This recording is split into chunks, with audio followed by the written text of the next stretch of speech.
Hello and welcome back. During this video, I'm going to talk to you about the first two closing techniques in this series, which are how to close on appointments and what is called the approach close.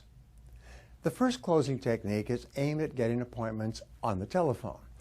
If you use a telephone to get appointments, you know how frustrating and difficult it can be. Many people do not use the telephone because they've been rejected and turned down so many times. The very thought of telephoning triggers feelings of anger and frustration. As a result, they seek every other way possible to make contacts. The telephone, however, is the finest and the fastest way to get good appointments if you know how to use it properly. In approaching the prospect by telephone, the first thing that you say has to be something that breaks preoccupation, grabs attention, and points to the result or benefit of the product. Big order. But here's an example. I used to sell sales training programs. I would qualify my prospects when I called to make appointments. I found that I could get appointments 9 out of 10 times with qualified prospects calling out of the yellow pages using this very simple technique. I would call up and ask the receptionist, who is the person who makes the decisions regarding sales training in your company? She would say, well, that would be Mr. Jones. I would say, thank you. What is his first name, please? She would say, Bill Jones. Then I would ask, could I speak to Mr. Jones? I would then say, hello, Mr. Jones. This is Brian Tracy. Would you like to see a method that would enable you to increase your sales by 20 to 30% over the next 6 to 12 months? Now, if you're speaking to the right person, your opening question will be aimed at something that is relevant and important and something that the other person needs or wants. What do sales managers sit around and think about all day long? They think about increasing sales.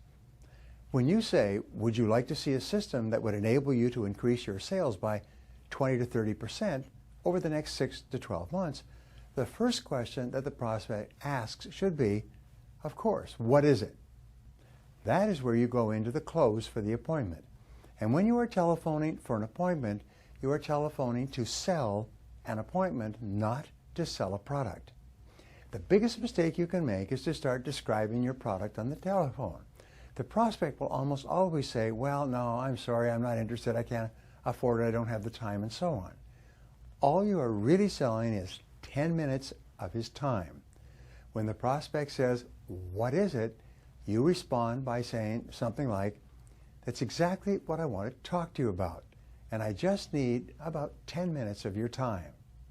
If the prospect asks, how much is it? This is the way you handle it. You say, Mr. Prospect, if it's not exactly what you're looking for, there's no charge at all. This is a very powerful response. Get the price issue out of the way immediately. If it's not exactly what you're looking for, it doesn't cost you anything. If the prospect then asks, well, could you tell me a little about it? I would say, well, that's exactly why I need just 10 minutes of your time. In 10 minutes, I'll be able to show you what I've got, and you can judge for yourself if it's what you're looking for. Remember that good prospects are always busy and hard to get to. Poor prospects are not busy, and they're easy to get to. If you call up somebody and you ask for an appointment and they say, sure, come on over anytime, you can be sure that the person isn't going to buy anything from you. Now, the prospect may say, well, could you tell me a little bit about it? You say, yes, I would like to, but there's something I have to show you. As soon as you say the word show, you've sidestepped the request to describe it on the telephone. If the prospect says, well, could you send me something in the mail? I would say, I would love to send it to you in the mail, but you know how bad the mail is today. Why don't I just drop it off personally sometime this afternoon? If the prospect is at all interested, he will say, oh, okay, drop it off personally sometime this afternoon. I would then ask, will you be there? If he says, yes, I'll be there, I would say, okay, about 3 o'clock, I'll be in your neighborhood. I'll drop it off personally. Don't mail information. Well, you can email information, but don't mail information.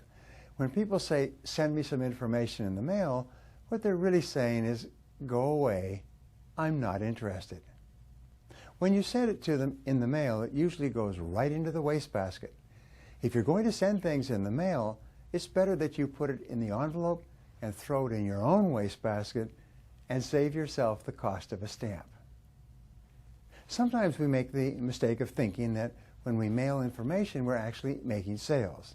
But only sales are sales, not mailing out sales information that no one reads. Instead, you ask for 10 minutes of his time. And this is the key expression. You be the judge. You decide for yourself if this is what you're looking for. You repeat, all I need is 10 minutes of your time, and you can judge for yourself. This assures him that you will only be there for a short period of time.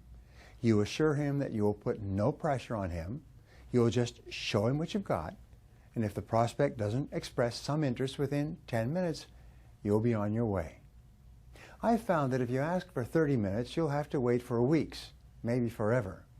If you ask for 10 minutes, you can almost always be slipped in. Don't make the mistake, by the way, of using the old high-pressure salesman's trick of saying, how about 10 o'clock today or 2 o'clock tomorrow? This alternative close has been used so many times that it just insults the prospects.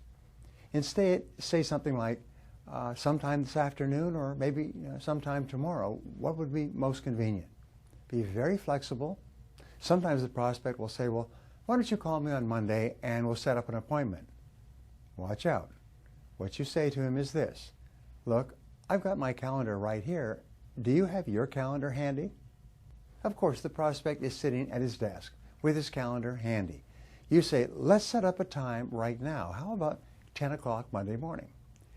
Don't allow yourself to be put off with this, call me back on Monday and we'll set up a time at that time. It's just another way of getting out of seeing you face to face. Now, the very best customers you will ever have are the ones you're going to have to fight to see the first time. They're also the ones who buy the most. When they try to put you off, when they try to avoid you by making excuses, what they're saying is that this may not be a very good prospect. Somebody is going to get to that prospect and sell that prospect, and it might as well be you. So be persistent, be polite, and be firm. Just say, all I need is 10 minutes of your time. Just 10 minutes will be enough. Give me 10 minutes and you'll be able to decide for yourself. Just sell 10 minutes. If he asks you for details about your product or service, you say, well, it's too involved to go into on the phone, but it'll just take 10 minutes and I'll show you what I've got. Sell only that 10-minute appointment. If you cannot close on telephone appointments, you can't even get to first base. So resolve to become very good on the telephone. If you're tense about using the phone, if you're nervous, it's because you've had frustrating experiences in the past. You will become more confident as you become more competent. The very best customers are the ones you're going to have to struggle to see the first time. They're the ones who could turn into the very best customers of all. Now, the next technique is called the approach close. You use this right at the beginning of the sales presentation. The purpose of the approach close is to get the prospect to make a commitment to giving you a decision at the end of the presentation rather than him saying afterwards, I have to think it over, which, as we said before, means goodbye forever.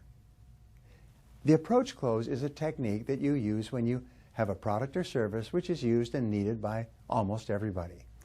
Recognize that sales resistance is the highest at the beginning of the sales presentation, so this is why you need it. And the reason sales resistance is the highest is because we live in a commercial society. Someone is trying to sell us something hundreds of times every day. We see, hear, or are exposed sometimes to thousands of advertisements in a day in the form of radio, newspaper, internet, spam, television, billboard, buses, and so on. Everybody's trying to sell us something, so we have natural sales resistance from the age of probably 5 years old. Now, there's a simple and powerful way to overcome this natural resistance on the part of the customer at the beginning of the sales conversation. You simply say this, Mr. Prospect, I'm not here to sell you anything right now. All I'm going to do is show you some of the reasons why people have bought this product in the past and why they continue to buy it over the years. And all I ask you to do is look at the reasons why others have bought it and judge for yourself. You can then tell me one way or another whether or not these questions apply to you and your situation. Is that fair? I'll just show you why others have bought it, and you just tell me whether it makes sense or not to you. The person will usually agree to this proposal. What you're doing is you're offering him a deal. The deal is, I won't try to sell you if you will listen with an open mind to my presentation. The prospect usually says, okay, I'll listen with an open mind. You then go through your normal presentation. At the end of the presentation, the prospect cannot then say, well, I have to think it over. You say, Mr. Prospect, you promised you'd give me an answer one way or another. It's a very simple close. You promised you'd give me an answer one way or another. And from what you've said, it seems that this product is ideal for your situation. You can then go right through to the close. We've just covered how to close an appointment and the approach close. In the next video, I'm going to discuss the next 2 techniques in my 24 Techniques for Closing the Sale series.